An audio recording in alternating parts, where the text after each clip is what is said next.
Two major stories out of China today. That government now introducing a new wave of lockdowns. A COVID variant has taken hold in cities, including the 11 million populated town of Wuhan. Officials there reporting less than 24 cases so far, but there are others in other parts of the country. Michael Pillsbury, Hudson Institute Director of Chinese Strategy and the author of the 100-Year Marathon. It is great to have you back, and good morning to you. Thank you for your time. I want to get to this new story about a nuclear program in a moment. But first, what do you think we can report about the various cases of COVID popping up in China?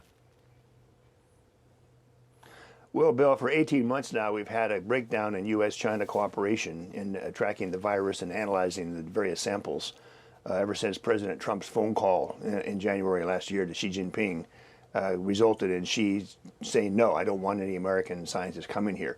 So it's very hard for us to verify or corroborate any of the stories that are coming out.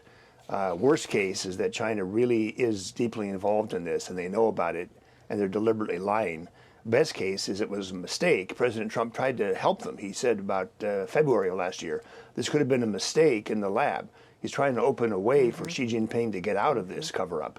But the Chinese would not take the hint. They're still on their original propaganda line that this may have come from America. It didn't even come from China. That's quite a whopper to believe. In fact, this is what China says about this. There was a House Republicans who put out the report about the origins of COVID, suggesting that very thing. And this is what Chinese Foreign Ministry said.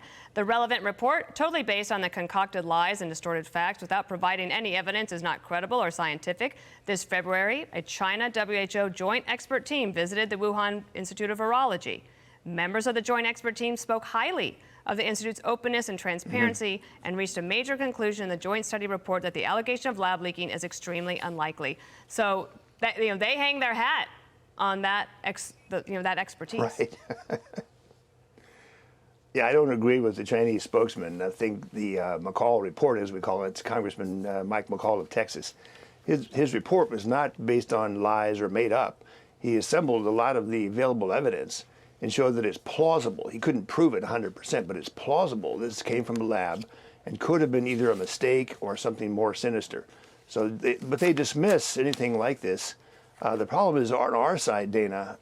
Dr. Fauci and his team at NIH need to provide a chronology, a so-called tick-tock, of what exactly they've been doing over the last 5 years with this Wuhan laboratory.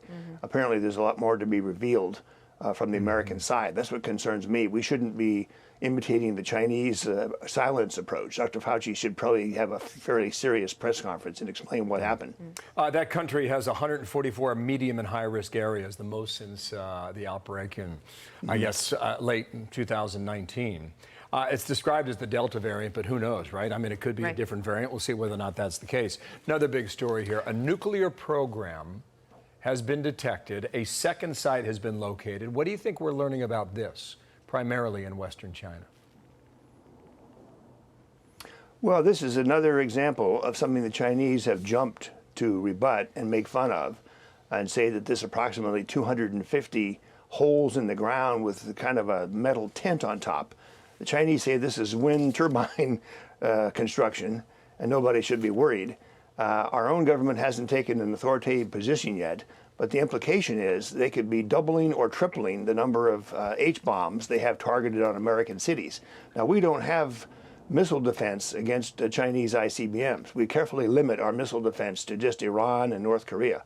We would have to start a really major program to enhance our missile defense if these Chinese ICBM silos really are real ICBM silos. I'm kind of worried about it, frankly.